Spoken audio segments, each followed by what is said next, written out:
ભાઈઓ બહેનો, આ હદે જવાના લોકો, અને એટલા જ માટે ભાઈઓ બહેનો, આ ચૂંટણીમાં હું આપની પાસે આવ્યો છું. મને વોટ જોઈએ છે વિકાસ માટે દોસ્તો. પણ કોંગ્રેસ સમજી લે, તમારી પાસે જે દારૂગોળો હશે, મારી પાસે સવાયો છે. તમારા દેશના બધા મુખ્યમંત્રીઓ લઈ આવો, દિલ્હીની આખી સરકાર લઈ આવો, તમારે જેને લાવવા લઈ આવો, મને નહીં પહોંચી વળો. કારણ હું 5.5 કરોડ ગુજરાતીઓના ભરોસે જીવું છું. એ જ મારી તાકાત છે. ભાઈઓ બહેનો, હું આપને પૂછવા માંગુ છું, શું આપ ગુજરાતની પ્રગતિ ઈચ્છો છો? મને ખોખારીને જવાબ આપો. બે મુઠ્ઠી બંધ કરીને જવાબ આપજો. આપ ગુજરાતની પ્રગતિ ઈચ્છો છો? ગુજરાતનો વિકાસ જોઈએ છે? ગુજરાતનું ભલું કરવું છે? ગુજરાતના ગામડાનું ભલું કરવું છે? ગુજરાતના નવજવાનને રોજગાર આપવો છે? ગુજરાતની બેન દીકરીઓની સલામતી કરવી છે? ગુજરાતને સુખી બનાવવું છે? ગુજરાતમાં આરોગ્યની વ્યવસ્થા કરવી છે? ગરીબમાં ગરીબ માણસને ભણવાનું મળે જેવું છે? ભાઈઓ બહેનો, જે તમારા દિલમાં છે એ જ મારા દિલમાં છે. જે તમારી ચાહ છે એ જ મારી ચાહ છે દોસ્તો. અને તમારા સપના પૂરા કરવા માટે ભારતીય જનતા પાર્ટી દિવસ રાત તમારી સેવામાં હાજર છે. શું આપને ભાજપની સરકાર બનાવી છે? ભાજપની સરકાર બનાવી છે? ભાજપની સરકાર જોઈએ છે? ભાજપની સરકાર બનાવશો? આપને નરેન્દ્ર મોદીને મુખ્યમંત્રી બનાવવો છે? મોદી મુખ્યમંત્રી જોઈએ? તમે મોદીને પ્રેમ કરો છો? મોદી પર ભરોસો છે? મોદી ગુજરાત માટે જીવે છે?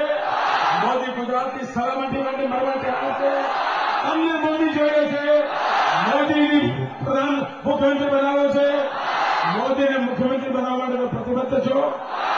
ભાઈઓ બહેનો, તમારે મોદીને મુખ્યમંત્રી બનાવવો હોય, તમારે મોદીને મુખ્યમંત્રી બનાવવો હોય અને તમારે મોદીને મુખ્યમંત્રી બનાવવાનો હોય અને હવે ઘરે તમે દીવો સળગાવીને માળા જપો 108 પ્રકારની, મોદી મુખ્યમંત્રી બને, મોદી મુખ્યમંત્રી બને, મોદી મુખ્યમંત્રી બને, મેળ પડે? તમે સંતોષીમાનું વ્રત કરો તો મેળ પડે? તમે અહીંથી અંબાજી ચાલતા જાઓ તો મેળ પડે? તમે 10 કુમારિકાઓનું જમાડો તો મેળ પડે? તમે સત્યનારાયણની કથા કહો તો મેળ પડે? મોદીને મુખ્યમંત્રી બનાવો શું કરવું પડે? મોદીને મુખ્યમંત્રી બનાવવા મતદાન કરવું પડે. ભાઈઓ, કમળના નિશાન પર મતદાન કરવું પડે. મત આપશો?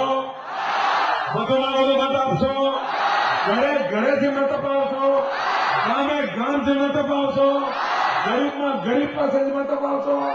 અમીરમાં અમીર પાસેથી મત અપાવશો? બધા મતદાન કરાવશો? 70% કરતા વધારે મતદાન કરાવશો? અગર ભાઈઓ બહેનો, 16મી તારીખ સુધી હવે એક જ લક્ષ્ય, વધુમાં વધુ મતદાન.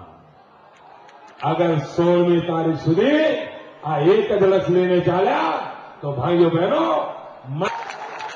ભારતીય જનતા પાર્ટીના કમળ નિશાન પર બટન દબાવીને, અને ભાઈઓ બહેનો, આ વખતે મોદીને જીતાડવા માટે મત આપવાનું જેટલું જ નહીં, પણ આ ગુજરાતનું અપમાન કરનારાઓને સજા કરવા માટે પણ આંગળી દબાવજો.